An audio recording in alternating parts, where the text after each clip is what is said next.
వెనుకబడిన ప్రాంతాలమైన ప్రత్యేకమైన శ్రద్ధ, ఉత్తరాంధ్ర పైన ప్రత్యేకమైన శ్రద్ధ పెడతాం. అమరావతి పూర్తి చేస్తాం.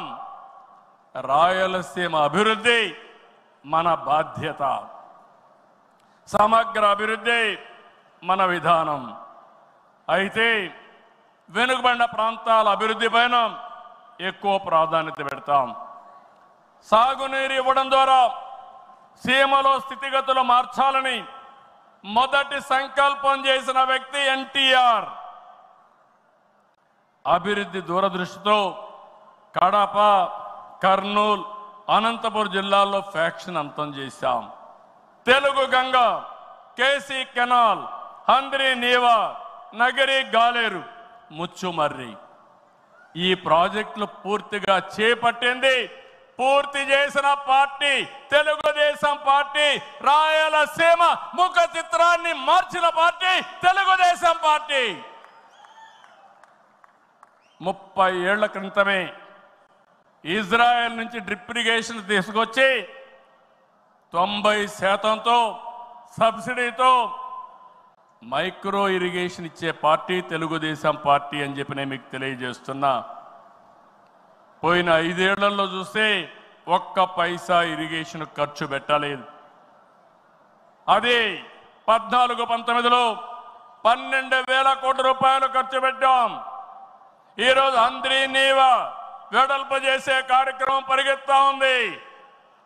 ఈ సంవత్సరమే పూర్తి చేసి మళ్ళీ చివరి భూములకు నీళ్లు ఇవ్వాలనే సంకల్పంతో ఈ ప్రభుత్వం ముందుకు పోతున్నాం.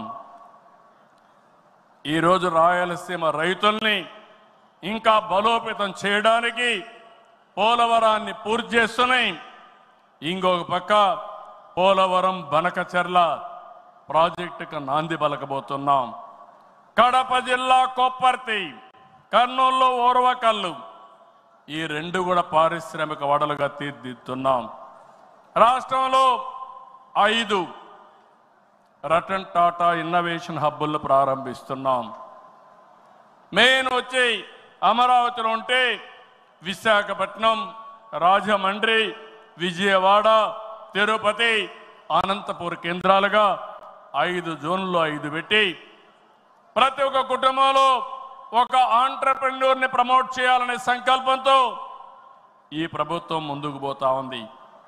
అన్ని ప్రాంతాల అభివృద్ధి కావాలి, అందరు వ్యక్తుల అభివృద్ధి కావాలి. వెనుకబడిన ప్రాంతాలపైన ప్రత్యేక శ్రద్ధ పెడతాం. బాగా బలహీనంగా ఉండే, ఆర్థికంగా ఇబ్బందుల్లో ఉండే వ్యక్తులపైన, కుటుంబాలపైన ప్రత్యేక శ్రద్ధ పెడతామని చెప్పి కూడా నేను మీకు తెలియజేస్తున్నా. ఈ మహానాడు వేదికగా చెప్తున్నా, ప్రతి ఒక్క కార్యకర్త గర్వపడే పాలనిస్తాం. మీ గౌరవాన్ని పెంచుతాం. మీరిచ్చిన హామీలన్నీ నెరవేర్చే బాధ్యత ఒక పార్టీ అధ్యక్షుడిగా, ముఖ్యమంత్రిగా నేను తీసుకుంటానని చెప్పి కూడా నేను మీకు తెలియజేస్తున్నా. ఎన్నికల మేనిఫెస్టో